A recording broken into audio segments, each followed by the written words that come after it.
Kapal Bhati. Kapala means the skull. Bhati means shining. Kapal Bhati means shining skull or shining forehead. Or we can even say a shining personality. So a regular practice of Kapal Bhati gives us a very bright, shining personality. So what does shining represent here? Kapal Bhati is known to bring equilibrium and balance in the functioning of various bodily systems, and especially on our digestive system and lymphatic system and blood circulatory system. So once these bodily functions they start working better, automatically what happens, a sense of calm dawns on our mind.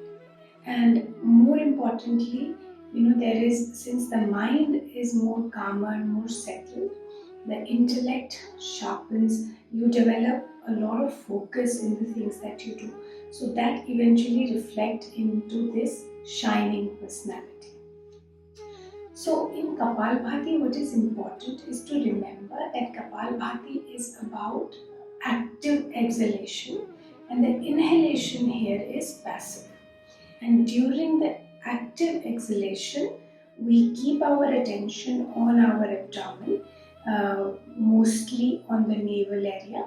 And as we throw the breath out with awareness actively, along with it, we pull our navel in as far back in as possible. And not just the navel, we also, with awareness, contract all the muscles surrounding the navel area. So all the abdominal muscles, they get involved.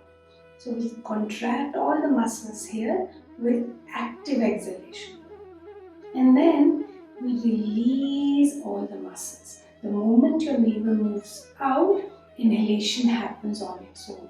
So inhalation in Kapal Bhati is passive. It happens the moment you relax your stomach, while exhalation is active with awareness. So you exhale actively through the nose. Mouth is closed, we are actively breathing out through the nose, like this. And so I will show you once and then we can practice it together. For Kapal Bhati, it's important that we keep our spine erect. And if you want to aid that, you may place your hands, hold your knees tightly, bring your elbows closer to your body, which will help you keep the spine erect. You relax your shoulders. Now, very important again, in Kapal Bhati, we are not engaging our shoulders, we are not engaging our upper back. It's only the abdominal muscles. So you will have to, with practice, slowly learn to isolate these movements in the body.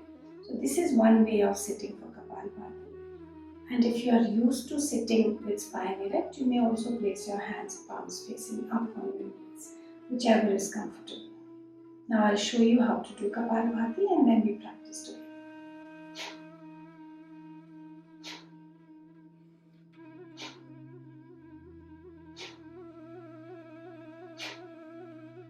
So if you notice, my whole body is still.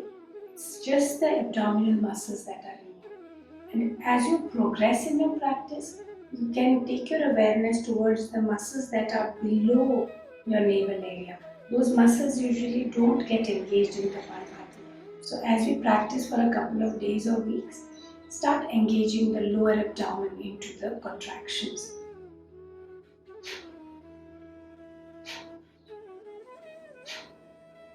So release your tummy and you will see air moving in. And then exhale and squeeze. Release. Release. Release. I have seen a lot of people putting a lot of emphasis in inhalation, and that is how they get Kapal Bhati wrong. So it only becomes about inhalation and exhalation. Whereas we want to attend to the muscles in the stomach. So there are people who do Kapal Bhati like this.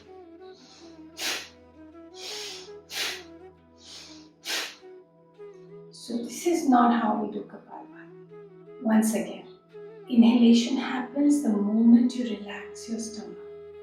And then you exhale actively and contract all the muscles in your stomach, keeping your shoulders relaxed, your spine relaxed, your facial muscles relaxed. They all don't get engaged in Kapal Bhati. Let us practice together with me with a count.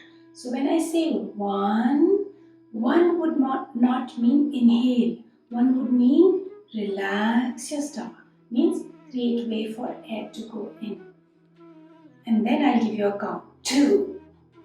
1. 1. 1. 1. 1. 2. 1. 2. 1. 2. 1. 2. 1. 2. So this is the rhythm we follow for Kapal Bhati. We need not go very fast or slower than this. It's a very good pace to have. We can begin with 60 to 80 times, and after every 20-25 breaths, we can give ourselves a short break of 10 to 20 seconds and then continue. So we need not do more than this. When you do it the way I am just telling you, with awareness, actively engaging your abdominal muscles, you will not really need to do like 300 times, 500 times. Shall we practice once together? Sit up straight. You may hold your knees if you wish to. Take a normal deep breath in and breathe out fully. Now for Kapal Bhati, breathe in 1, 2. 1, 2. 1, 2. 1, 2. 1, 1, 1, 1, 1, 1, 1, 1, 1, 1, 1, 2, 1, 2, 1, 2, 1, 2, 1, 2, 1, 2, and relax.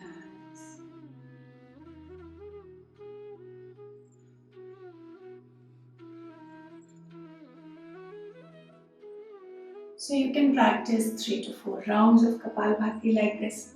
Kapal Bhati can be done any time of the day, but make sure you do Kapal Bhati on an empty stomach, or you have given about 2 hours for the food to digest, or 2.5 before you sit and do Kapal Bhati. Women during their pregnancy can avoid Kapal Bhati. People with hernia can avoid Kapal Bhati. Everyone else can do Kapal Bhati, and it is very, very good for you. It is known to balance out any imbalances in the body. So people who don't feel hungry and have lost their appetite, you will see after a few days of practice of Kapal Bhati, your appetite will start building up. People who feel they are obese and have gained a lot too much weight, you practice Kapal Bhati a couple of times a day, and you will see that you start to lose weight very fast. It is good for people with low blood pressure. It is also not contraindicated for people with high blood pressure if you practice the way I am telling you. Enjoy your practice every day. Thank you.